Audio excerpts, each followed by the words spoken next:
नमस्कार मंडळी, पुन्हा एकदा आपल्या चॅनलमध्ये तुमचं खूप खूप स्वागत आहे. तर मी गावी आलेली आहे, माहेरी आहे आणि माझ्या माहेरी ना गौरी बसवल्या जातात. तर सासरी नसतात, कारण सासरी आमच्या इकडे लक्ष्मीचं एक मंदिर आहे, त्यामुळे सासरी कोणाकडेच नसतात. पण माहेरी माझ्या प्रत्येक वर्षी अगदी माझी आजी बसवत होती तेव्हापासून गौऱ्या असतात. तर बघा, गौरीचं इथे पूजेची तयारी चालू आहे. आज गौरी आवाहन आहे, गौरींचं आगमन होणार आहे. तर त्यांची पूजा, त्यांना आतमध्ये घेण्याचा जो मुहूर्त होता, टाईम होता, तर त्या टाईममध्ये आवरण्याचा आम्ही खूप आटोकाट प्रयत्न केला, कारण खूप सारी तयारी होती, डेकोरेशन वगैरे होतं. सिंपल साध्या पद्धतीनंच केलं जातं गावी आमच्या. तर अशा पद्धतीने गौरी आहेत, ज्या त्यांचे मुखवटे आहेत, तर ते छान स्वच्छ धुवून पुसून त्यांना ना असं पाटावरती मांडणार. तर सुरुवातीला इकडे गौरीची पूजा अशी केली जाते आणि त्यानंतर गौरींना घरामध्ये घेतलं जातं. त्यांचं छान असं पद्धतीने आनंदामध्ये स्वागत केलं जातं. तर बघा, इथे मुखवटे आहेत ते आईने माझ्या पुसून मस्त असे पाटावरती ठेवलेले आहेत. सुरुवातीला त्यांना हळदी कुंकू वगैरे लावलं जातं. तर गावी भरपूर बायका असतात, त्यामुळे 7 बायका 9 बायका अशा भरपूर साऱ्या बायका येतात आणि प्रत्येकीने त्यांना हळदी कुंकू, अक्षदा वगैरे वाहून पूजा केली जाते. तुम्ही बघाल इकडे आमच्या आजूबाजूच्या बायका आलेल्या आहेत, तर त्यांनी छान अशी पूजा केली सुरुवातीला. तर इकडे आमच्या गावी साध्या पद्धतीनं छान पण मस्त अगदी मनोभावे भक्तिभावाने केली जाते पूजा. हळदी कुंकू, अक्षदा, धने वगैरे वाहून पूजा केली जाते आणि त्यानंतर जी ओटी भरायचा कार्यक्रम असतो, त्यांना गौरींची जी खण नारळाने ओटी भरली जाते, तर ती माझी आई करते इथे. तर बायकांनी हळदी कुंकू वगैरे लावून गेल्यानंतर आई इथे ओटी भरत होती, कारण गावच्या बायकांना इकडे खूप सारी कामं असतात, त्यांना तेवढा टाईम पण भेटत नाही आहे. तर हळदी कुंकू लावून झाल्यानंतर त्या गेल्यानंतर असे ब्लाऊज पीस घेतले होते. तर ब्लाऊज पीस दोन्ही गौऱ्यांच्या 2 ब्लाऊज पीस घेऊन डोक्यावरती ठेवायचे आणि त्यानंतर मग त्यांना हळदी कुंकू लावून, अक्षदा वगैरे वाहून, त्यांची खण नारळाने ओटी भरून मग त्यांना आतमध्ये घेतलं जातं. तर ही सर्व प्रोसेस आई करत होती. मुंबईसारखे किंवा सिटीसारखे जरी गावाला एवढे डेकोरेशन होत नसेल, तरीसुद्धा त्यांच्या कामातून त्यांना जसा टाईम भेटेल तसं ते अगदी व्यवस्थित करतात. गौरीचं डेकोरेशन आम्हीसुद्धा अगदी साध्या पद्धतीने केले आहे, पण पुढच्या वर्षाचा प्लॅन आहे की खूप छान पद्धतीने डेकोरेशन करायचं आणि थोडंसं वेगळ्या पद्धतीनं करायचं.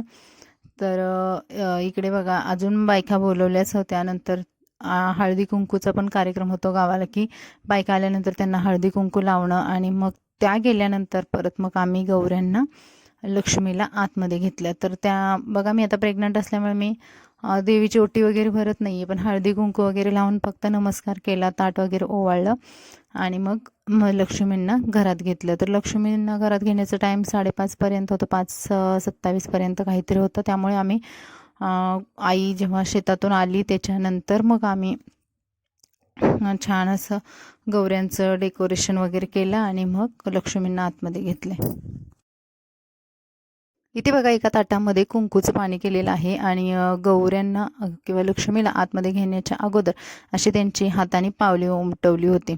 आता मला इथे चालणं थोडंसं वाकणं पॉसिबल होत नव्हतं, तरीही त्याच उत्साहाने, त्याच जोशने मी ते पावलं उमटवली होती आणि पाठीमागून आई लक्ष्मींना परातीमध्ये घेऊन येत होती. तर त्याच्यामध्ये गहू टाकले होते, ज्याच्यामध्ये महालक्ष्मींना बसवलेलं होतं, म्हणजे त्या इकडे तिकडे हालू नयेत आणि धनधान्य, सुख समृद्धी घेऊन गौऱ्यांनी सोनपावलांनी यावं, असं आम्ही दोघी बोलत होतो आणि त्या पद्धतीने लक्ष्मींना घरामध्ये घेतलेलं आहे. घरामध्ये जिथे डेकोरेशन केलेलं आहे, जिथे त्यांना स्थानापन्न करायचं आहे, तिथेपर्यंत या महालक्ष्मींना आणायचं आणि असं इथे त्यांना ठेवायचं असतं. तर त्याच पद्धतीने आम्ही ठेवलेलं आहे. आणि बघा, अगोदर महालक्ष्मी येण्या अगोदर आपल्याला पूर्ण पहिलं डेकोरेशन वगैरे करून रेडी ठेवलं, तर आपल्या आलेल्या महालक्ष्मी डायरेक्ट जेव्हा पूजा करून येतो तेव्हा त्यांना आपण ह्या स्टँडवरती बसवतो.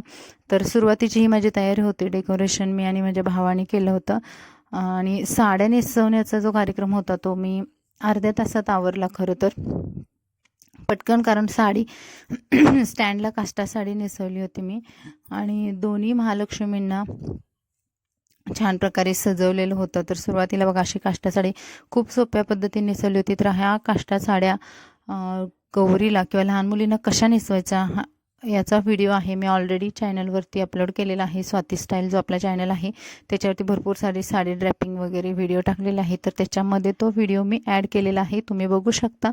आणि इथे आमच्या दोन्हीही गौऱ्यांना मस्त छान प्रकारे साडी घालून, भरपूर असे दागिने घालून, त्यांना डोक्यावरती पदर देऊन त्यांचं खूप छान प्रकारे त्यांना सजवलेलं आहे, नटवलेलं आहे.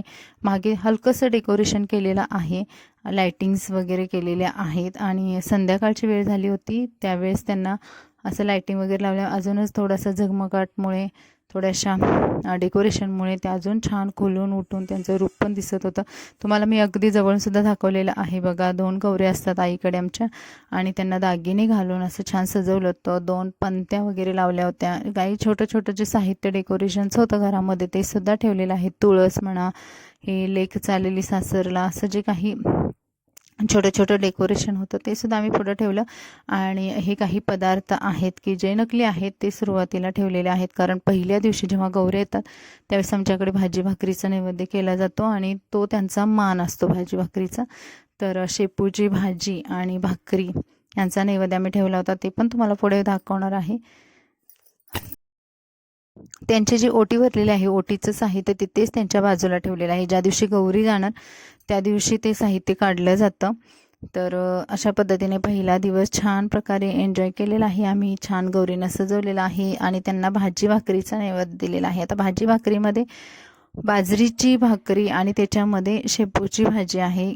पाण्याचे ग्लास त्यांना पिण्यासाठी भरून ठेवलेले आहेत. आणि हे आमचं छोटंसं साधं डेकोरेशन आणि गौराईंना छान प्रकारे सजवण्याचं काम पहिल्या दिवशी झालेलं आहे. हा ब्लॉग कसा वाटला कमेंट्समध्ये नक्की सांगा. Bye bye.